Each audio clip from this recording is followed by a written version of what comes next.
Hello అండి. ఎలా ఉన్నారు అందరూ? నేనైతే చాలా బాగున్నాను. Welcome back to my channel మా ఇంటి ముచ్చట్లు. ఈరోజు వ్లాగ్లో ఈవినింగ్ స్నాక్స్ రెసిపీ మొక్కజొన్న వడలు టేస్టీగా క్రిస్పీగా ఎలా తయారు చేసుకోవాలో చూద్దాం. నా ఛానల్ని ఫస్ట్ టైం చూస్తున్నట్లయితే ప్లీజ్ సబ్స్క్రైబ్ చేయండి.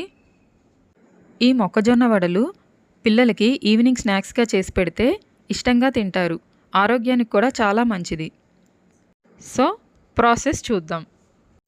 దీనికోసం ఒక 2-3 మొక్కజొన్నను తీసుకుని విత్తనాలు వలిచి ఈ విధంగా పెట్టుకోవాలి. ఇవి నాటు మొక్కజొన్న అండి, స్వీట్ కార్న్ కాదు. ఇప్పుడు ఒక మిక్సర్ జార్లో ఈ మొక్కజొన్న విత్తనాలు, 2 పచ్చిమిర్చి, 1 ఇంచ్ అల్లం ముక్క వేసి కచ్చాపచ్చాగా గ్రైండ్ చేసుకోవాలి.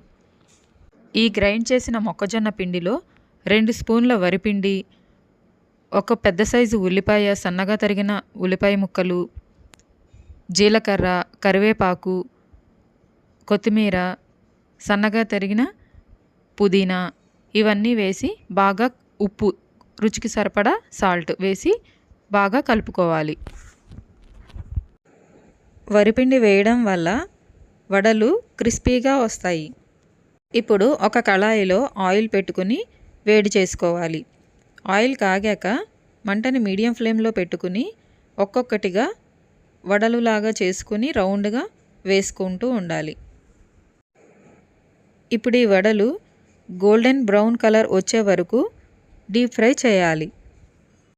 అంతేనండి, ఎంతో టేస్టీగా క్రిస్పీగా ఉండే మొక్కజొన్న వడలు రెడీ అయిపోయాయి.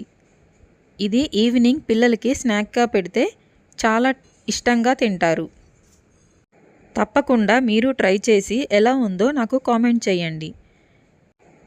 ఈ వీడియో మీకు నచ్చినట్లయితే లైక్ చేయండి, షేర్ చేయండి. మరిన్ని రెసిపీస్ కోసం నా ఛానల్ని సబ్స్క్రైబ్ చేయండి. Thank you.